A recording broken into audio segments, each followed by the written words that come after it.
Broadcasting live from the Business RadioX studios in Richmond, Virginia, it's time for Richmond Business Radio. Now, here's your host. Lee Cantor here, another episode of Richmond Business Radio, and this is going to be a good one. Today on the show, we have Andy Hasselwander, and he is with MarketBridge. Welcome. Thank you very much. It's good to be here. Well, I'm excited to learn what you're up to. Tell us a little bit about MarketBridge. How are you serving folks? So MarketBridge is a marketing analytics consultancy. We're based in Bethesda, Maryland, so just an hour and a half north of Richmond. We work with Fortune 500 companies in the U.S. and internationally to help them understand how effective or ineffective marketing and promotions are to their acquisition efforts, their existing customer efforts, taking a look at that by channel, for example, how upper funnel advertising is contributing versus demand generation or digital marketing type things. And we do that in a very scientific way. We're open code, so our clients get all the code that we write to analyze their data. And we're extremely scientific. So basically everything we're doing is provable and reproducible. That's sort of what we do in a nutshell. Well, how do you help the clients that are maybe overwhelmed by the amount of data that, first of all, that exists, and how to prioritize that just because something can be measured, is it worth measuring? How do you help them kind of navigate those waters to identify the priorities in terms of the metrics that matter?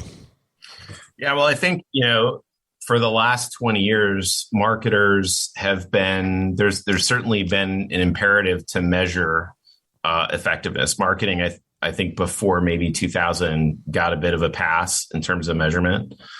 The accounting functions, the financial functions might not have been as worried about what marketing specifically was doing. And then I think in the last 20 years, as direct marketing and digital data just got bigger and more easy to gather, it became really important for CMOs, chief marketing officers, to say, hey, this is what we're driving.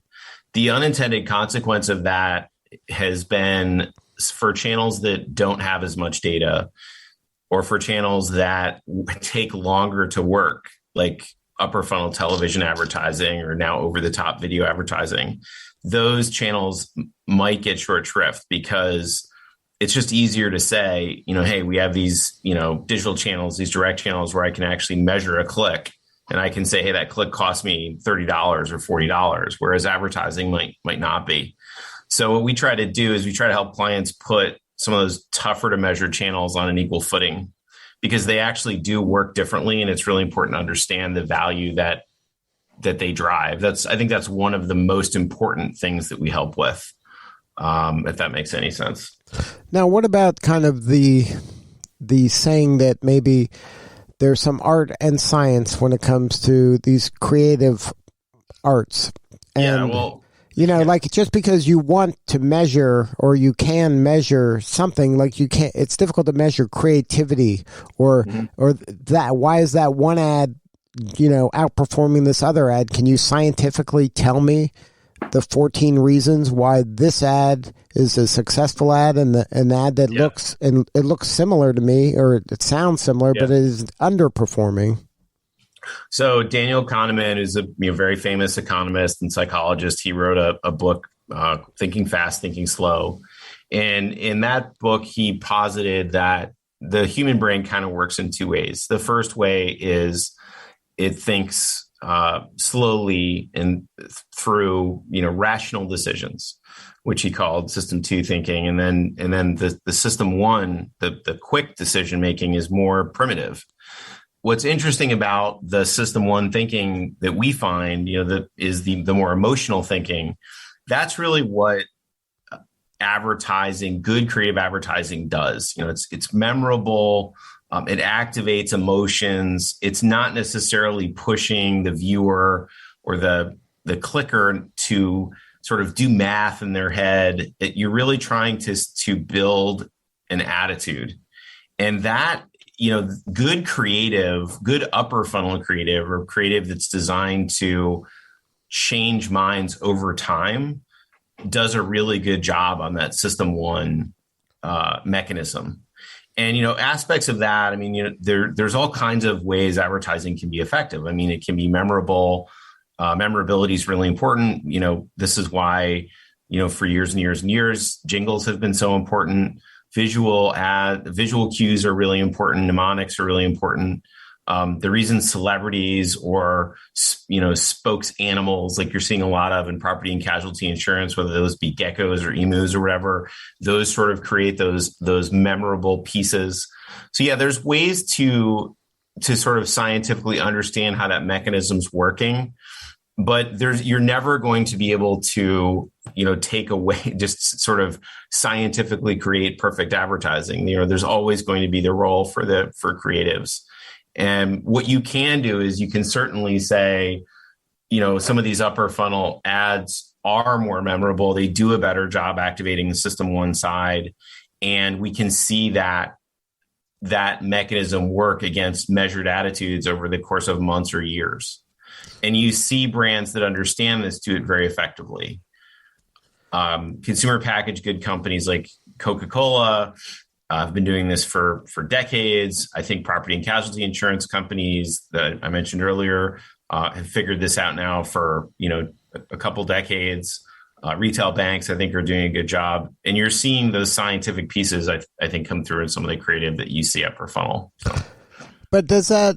I don't know. I think, like if you take a Coca-Cola, they don't really create brands. They buy existing brands that they're out there. There's a million brands going out there doing what they do, taking shots, being crazy. Coca-Cola waits for some of them to be successful, then buys a stake in them, and then eventually takes them over. And then in a lot of cases, they fail once they've got in the hands. I mean, that's their R&D program. Well, Coke is, that's certainly their line extension strategy. I'm more talking about the core brand, right?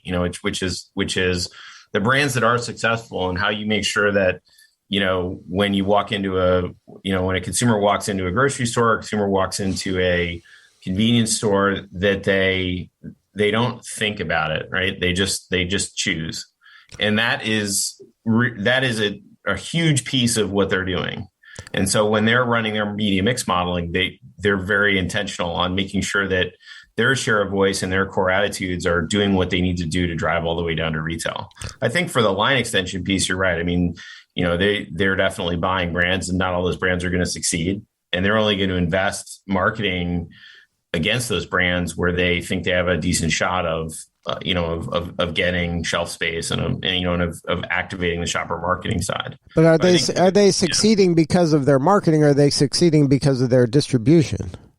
Well, both. I mean, distribution is a part of marketing. Upper funnel advertising is probably the beginning of the funnel, and distribution is the end. You have to have, ultimately, if a consumer has an attitude, that attitude is only going to be activated if, when they get to all the points of distribution, they can activate, that's going to be there.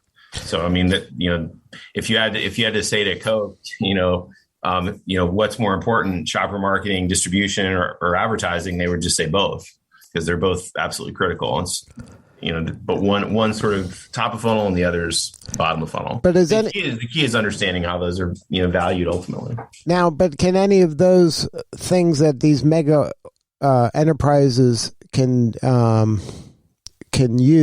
they trickle down to a small to mid-sized firm that doesn't have the resources or the distribution? Well, I think what you're seeing with, right now with on the consumer side, if we're talking about consumers, and there's all these other industries as well, is I think it's become much easier for upstarts to enter. And, that's for two reasons, going back to marketing and distribution. From a marketing perspective, it's much easier to put together long tail marketing strategies.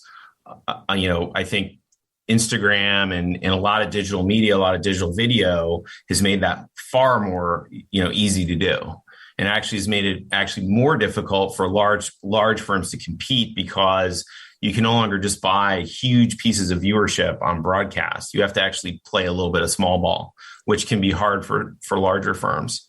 So that's made it easier. And then I think the other thing from a distribution perspective, obviously, is, e-commerce has made things much, much easier. But, that gets back to, for small firms, they need to think the same way big firms do about, segmentation, targeting, and positioning, and the 4 Ps, just like, marketing 101. And segmentation is, if I'm going to compete and I'm going to win as a small firm, I need to pick a very specific segment. I need to be able to target them very effectively, which I can now do with digital media. And then I need to position myself in a way that is really differentiated from the larger, firms that are out there. And then maybe going back to your previous point, maybe CocaCola will pick me up, right? Maybe their business development team will go out and sort of put an offer out there. But it's much easier, I think, now for small firms to compete because those barriers to entry on the upper funnel side, on the advertising side, and on the distribution side have come down so much. But they still have to do it right. So the fundamentals are still the same. Oh, yeah. Fundamentals are still the same. So nothing has changed from that standpoint. Now you can measure better and more effectively, so you can invest your dollars wiser. Yeah, absolutely. And I think marketing and distribution generally has become a much more scientific discipline because it can be instrumented. I mean, all the money that's gone to marketing technology, if you just look at all the multiples of, software as a service MarTech firms, Salesforce was kind of the pioneer there. Even before that was Siebel. But all the money that's gone in there, the reason that's going there is it's for, everything from a small 50-person firm or a 25-person firm to do content marketing all the way up to a gigantic firm trying to create, digital CRM and sort of customer management pathways that are really measurable and delight customers. So, and that's hard to do, but the technology now makes it certainly much, much more measurable than it ever was. Now, what about kind of there's always friction between sales and marketing. Has this influx of data helped, hurt, made it grayer? Well, my marketing professor a long time ago, used to say that marketing was you defined it simply as the entirety of all of the customer facing or outside facing functions of the firm. And I've always believed that. And I think sales was simply the highest cost per transaction, most personalized piece of that. And I think that holds together logically. But obviously, that being said, the sales function generally is a very, very different culture than marketing.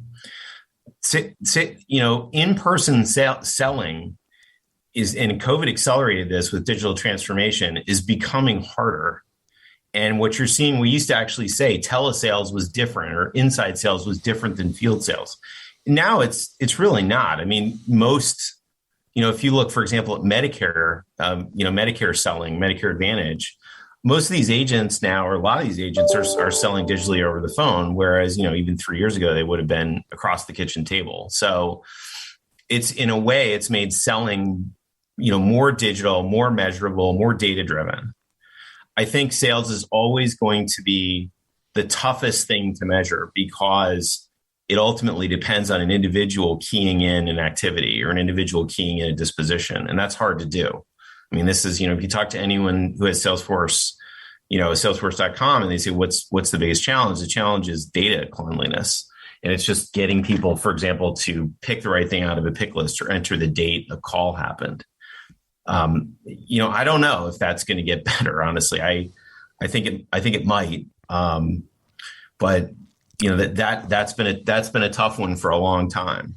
The tension, vis-a-vis the tension between sales and marketing, ultimately what sales wants for marketing is they want really high quality leads, and what marketing wants from sales is they want good data, and that tension's always going to be there. And I think in organizations that have integrated sales and marketing organizations, those tensions tend to work themselves out. But where you have, executives running each department who are very different and sort of run them in silos, that can be tough. So now, what does your ideal client look like?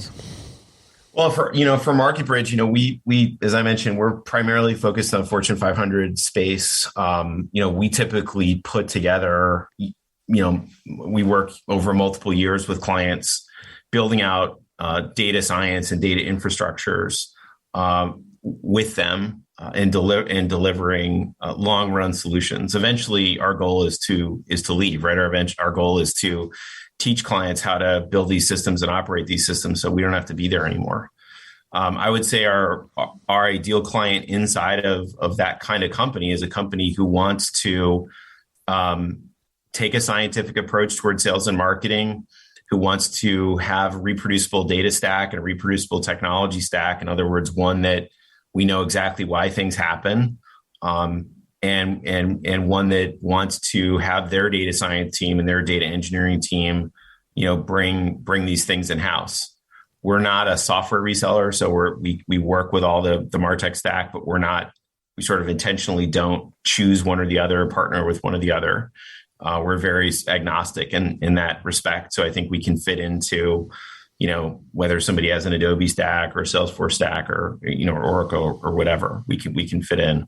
It's more the ethos of the executives and making sure that they really want to be very scientific in how they do marketing and sales. Now, what are some symptoms that they got a problem? Like, what are some of the things going on? What are some of the things that they're dealing with where they're like, hey, maybe we should be calling these MarketBridge folks? Yeah. Basically anyone who says, I'm pretty sure that my marketing is, half my marketing is working, but I'm not sure which half. That would be a classic one. People are still saying that because they were saying that 50 years ago. Yeah, they're saying it probably more. But I think going back to the most classic one we get is, I know upper funnel or brand is important, but I can't prove it. Or somebody that might say something like, geez, I really, we're spending all this money on promotional paid search, and my CPAs look good, but I think I'm overspending because I think I might be just doing demand capture that would be happening anyway. Those would be the kinds of questions we would get most often from CMOs. Another one might be, hey, we're sort of launching we're in a new product launch mode, and I don't know how much of my new product launch is being driven by marketing and how much would have happened anyway. Those kind of hypotheticals tend to get asked. Another one on the data side would be, hey,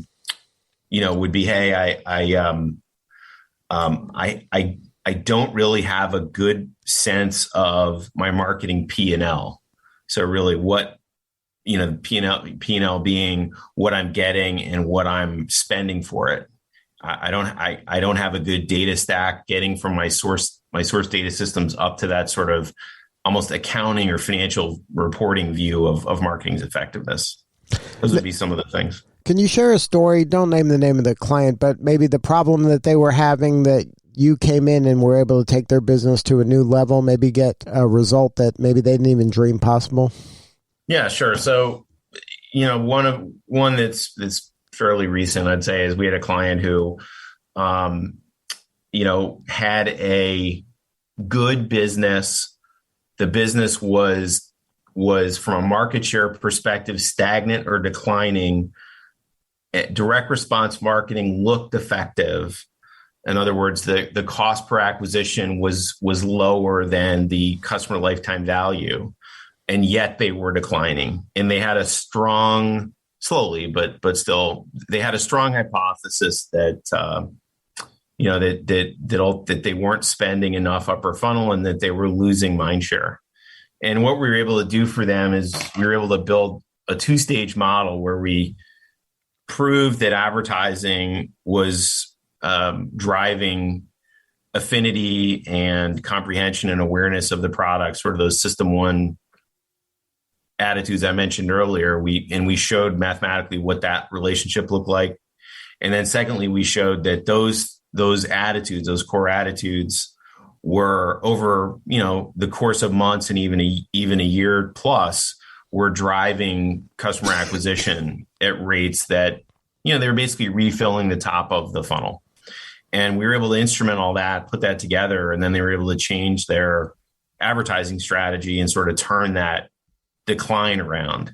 And I'm not stating, it's not like we're talking about, you go from minus 10% to plus 10. It's more like minus 2 to plus 2. But that understanding that and understanding that, relative market share is, the mechanistic link of that to share of voice, or basically the percent of, messaging, upper funnel marketing and that we're doing, and proving that mathematically, I think is really important. In this case, helped the client a ton. I mean, this was major impact on, their ability to sort of tell a compelling story to investors. So that would be a pretty good one. Well, if somebody wants to learn more, have a more substantive conversation with you or somebody on your team, what's the website?